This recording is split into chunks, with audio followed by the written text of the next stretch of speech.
Hello ਬੱਚਿਓ, ਸਵਾਗਤ ਹੈ ਤੁਹਾਡਾ ਸਾਡੇ ਚੈਨਲ ਤੇ। ਤਾਂ ਬੱਚਿਓ, ਅੱਜ ਦੀ ਵੀਡੀਓ ਵੀ ਤੁਹਾਡੇ ਲੈ ਕੇ ਆਏ ਹਾਂ ਪੰਜਾਬ ਸਕੂਲ ਸਿੱਖਿਆ ਬੋਰਡ ਦੀ ਜਮਾਤ 11ਵੀਂ ਸਬਜੈਕਟ ਹੈ ਹਿੰਦੀ ਇਲੈਕਟਿਵ ਦਾ ਸਤੰਬਰ ਪੇਪਰ ਅੱਜ ਆਪਾਂ ਸੋਲਵ ਕਰਨ ਵਾਲੇ ਹਾਂ। ਤਾਂ ਬੱਚਿਓ, ਵੀਡੀਓ ਨੂੰ ਸਟਾਰਟ ਕਰਨ ਤੋਂ ਪਹਿਲਾਂ ਜੇਕਰ ਤੁਸੀਂ ਚੈਨਲ ਤੇ ਨਵੇਂ ਹੋ ਤਾਂ ਚੈਨਲ ਨੂੰ ਸਬਸਕ੍ਰਾਈਬ ਕਰ ਲਿਓ। ਤਾਂ ਚਲੋ ਅੱਜ ਦੀ ਵੀਡੀਓ ਨੂੰ ਸਟਾਰਟ ਕਰਦੇ ਹਾਂ। ਤਾਂ इस पेपर ਵਿੱਚ जिन्ने प्रश्न ने सारे बहुत इंपोर्टेंट ने, चंगी तरह इन्हों याद कर लियो अपने पेपर तो पहला। निम्नलिखित समास का प्रयोग कीजिए। पति पत्नी, तो इत्थे आ जाऊगा पति और पत्नी। गंगा यमुना, पद के निम्नलिखित में से सही समास विकल्प को चुने। गंगा की यमुना, गंगा और यमुना, गंगा के लिए यमुना, गंगा जैसी यमुना। तो उत्तर आ जाऊगा इत्थे गंगा और यमुना। सही या गलत लिखें। त्रिनेत्र शब्द का समास विग्रह होगा 13 नेत्रों का समूह। तो उत्तर आ जाएगा गलत। सही या गलत लिखें। छी तुम बड़े कायर हो, इस वाक्य में कायर गुणवाचक विशेषण है। तो इत्थे उत्तर आ जाऊगा सही। मथुआ कहानी के लेखक का नाम बताएं। मथुआ कहानी के लेखक का नाम जयशंकर प्रसाद है। दो लड़के कविता के कवि का नाम लिखें। सुमित्रानंद पंत। तो उत्तर आ जाऊगा सुमित्रानंद पंत। कवि प्रसाद जी का पूरा नाम बताएं। जयशंकर प्रसाद। हिंद की चादर किसे कहा जाता है? गुरु तेग बहादुर जी को। चौपाई के प्रत्येक चरण में कितनी मात्राएं होती हैं? निम्नलिखित में से सही विकल्प चुने। तो उत्तर आ जाऊगा 16 मात्रा। सही या गलत चुने लिखें। उपमा अलंकार में जिसकी समता की जाती है उसे उपमेय कहते हैं। तो उत्तर आ जाऊगा ठीक। निम्नलिखित पद्यांश की सर्वसंग व्याख्या कीजिए। चरण कमल बंदो हरि राई, चाकी कृपा पंगु गिरी लंगे, अंधे को सब कुछ दर्शाई, बहरो सुनो मुख पुण्य बोलो, रंग चलाए सिर छतर धराई, सूरदास स्वामी करुणामय, बार बार बंदो तिह पाई। तो पहला यदि प्रसंग दसना है, उस तो बाद भी व्याख्या करनी है। तो पहला आप प्रसंग देखते हैं। तो प्रसंग आ जाऊगा इसका प्रस्तुत पद में सूरदास जी ने श्री कृष्ण की महिमा का वर्णन करते हुए उनके चरणों की वंदना की है।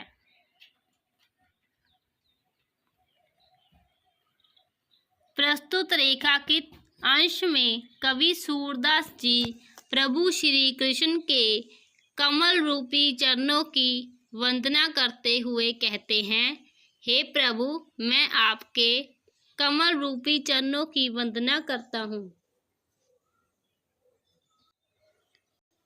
जिसकी कृपा से लंगड़ा व्यक्ति पर्वत लांघ जाता है, अंधे व्यक्ति को सब कुछ दिखाई देने लगता है और बहरे को सब कुछ सुनाई देने लगता है।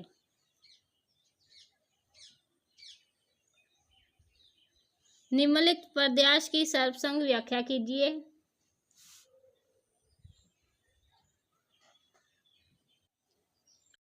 जाए सिद्धि पावे वे सुख से, दुखी ना हो इस जन के दुख से, उपलब्ध दूं मैं इस मुख से, किस मुख से, आज अधिक व भाते।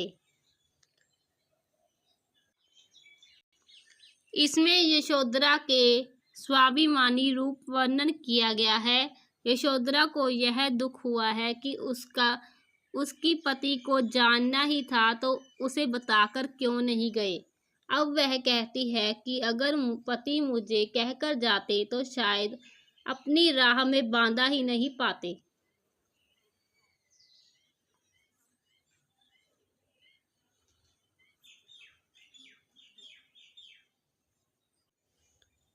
ਤਾਂ ਅੱਗੇ ਪ੍ਰਸ਼ਨ ਦਿੱਤੇ ਗਏ ਹਨ। 50 शब्दों ਵਿੱਚ ਇਹਨਾਂ ਦਾ आंसर देना है। विन पद के आधार पर सूरदास की भक्ति भावना को अपने शब्दों में स्पष्ट करें।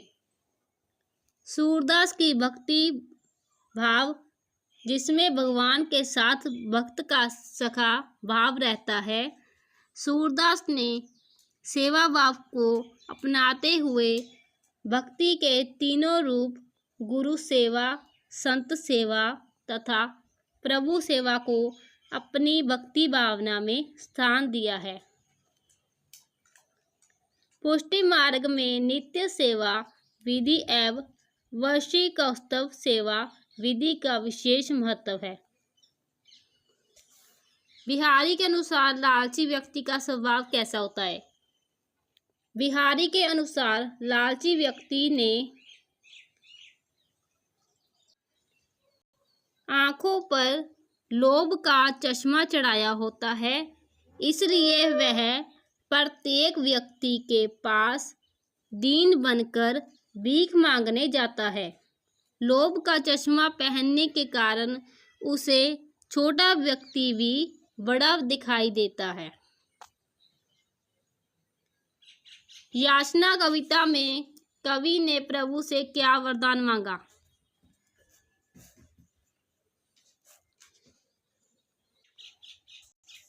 याचना कविता में कवि ने प्रभु से यह वरदान मांगा कि हे प्रभु, जीवन में चाहे कितने ही दुख आएं, कितनी विपत्ति, कितनी विपरीत परिस्थितियां क्यों ना हो, चाहे अपने पराए सभी साथ छोड़ जाएं, मैं कभी भी ईश्वरी प्रेम से विमुख ना हूँ।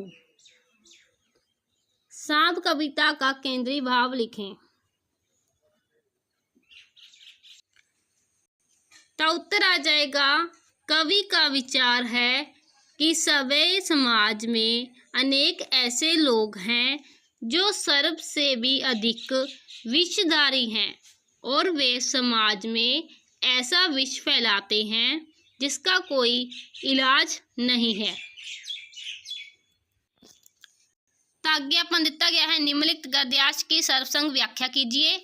कोई इन्हां विचों एक करना है। दो दिते गए हैं तो अपन निचला करांगे। जी हाँ, और मेरी बेइज्जती नहीं होती तो आप इतनी देर से नाप तोल कर रहे हैं। तो इत्थे उत्तर आ जाऊगा, प्रस्तुत पंक्तियां श्री जगदीश चंद्र माथुर द्वारा लिखित सामाजिक एकांगी रीढ़ की हड्डी में से ली गई हैं। प्रस्तुत पंक्ति उमा ने गोपाल प्रसाद को उस समय कही है जब वह उससे स्पष्ट और यथार्थ उत्तर सुनकर उसे अपनी इज्जत उतारने की बात कहता है। आगे ने प्रश्न 80 शब्दों में निम्नलिखित में से किसी एक प्रश्न का उत्तर लगभग 80 शब्दों में दीजिए। समय धन से भी कहीं ज़्यादा अहम चीज़ है। लेखक के इस कथन से आप कहाँ तक सहमत हैं? रीढ़ की हड्डी एकांगी के आधार पर शंकर का चित्रण करें। जलियांवाला बाग के सभा का आयोजन किस उद्देश्य से किया गया? सच्चे वीर पुरुष का स्वभाव कैसा होता है? सच्ची वीरता निबंध के आधार पर लिखें। मथुआ कहानी का नामकरण कहाँ तक सार्थक है? कमला के माँ बाप ने लड़की पैदा होने पर उसे कैसी संतावना दी? वापसी एकांगी से हमें क्या शिक्षा मिलती है? अपने शब्दों में लिखें। रीढ़ की हड्डी एकांगी में लेखक क्या कहना चाहता है? अपने शब्दों में लिखें। निम्नलिखित में से किसी एक प्रश्न का उत्तर लगभग 80 शब्दों में दीजिए। रीतिकाल की कोई दो विशेषता लिखें। गुरु गोविंद सिंह जी का साहित्यिक परिचय दीजिए।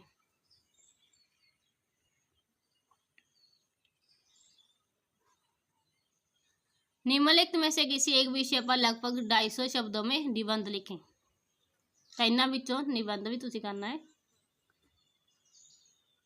अगे है पंजाबी तो हिंदी बनानी है आपां ने, तो आपां दिता गया पैरा। तो उत्तर आ जाऊगा इत्थे, गुरु नानक देव जी कोई साधारण व्यक्ति नहीं थे। ਤਾਂ ਆਪਾਂ ਇਹਨੂੰ ਹਿੰਦੀ ਵਿੱਚ ਬਦਲਣਾ ਹੈ, ਜਿਵੇਂ ਕਿ ਆਪਾਂ ਨੂੰ ਪੰਜਾਬੀ ਦਿੱਤਾ ਗਿਆ है। गुरु नानक देव जी कोई साधारण व्यक्ति नहीं थे, वह एक अवतारी पुरुष और समाज सुधारक थे। उनका जन्म ऐसे समय में हुआ था जब उच्च जाति के लोग निम्न जाति के लोगों को घृणा की दृष्टि से देखते थे। लोग भ्रम और झूठे कर्म कांडों में विश्वास करते थे। गुरु जी ने उन्हें सही रास्ता दिखाया।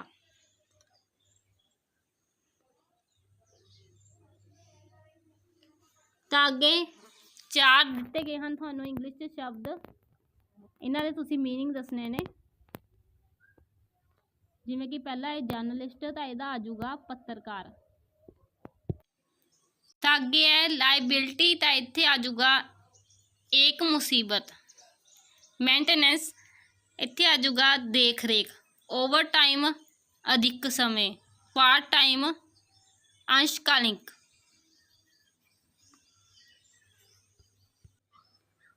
पटिशन प्रस्तुत करना।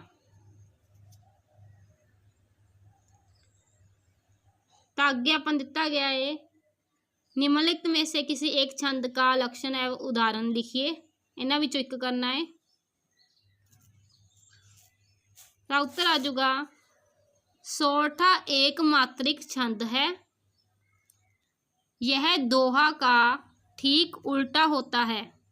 इसके विषम चरण में 11-11 मात्राएं और सम चरणों में 13-13 मात्राएं होती हैं। विषम चरणों के अंत में एक गुरु और एक लघु मात्रा का होना आवश्यक होता है। निम्नलिखित में से किसी एक अलंकार की परिभाषा उदाहरण लिखिए। अनुप्रास, तब अनुप्रास का आंसर देखेंगे। जहाँ पर किसी व्यंजन वर्ण की आवृत्ति होती है वहाँ पर अनुप्रास अलंकार होता है। आवृत्ति का अर्थ है दोहराना। सरल शब्दों में कहें तो जहाँ पर कोई अक्षर बार बार आए या उस वर्ण को बार बार दोहराया जाए वहाँ पर अनुप्रास अलंकार होता है। तो बच्चों तुसी सारी वीडियो देख ली होगी। तो बच्चों ये सी वीडियो, जेकर तुहानू वीडियो पसंद आई हो तो वीडियो नूं लाइक कर दिओ ते चैनल नूं सबसक्राइब कर लिओ ते अगली वीडियो लई भी तुसी कमेंट्स विच दस सकदे हो।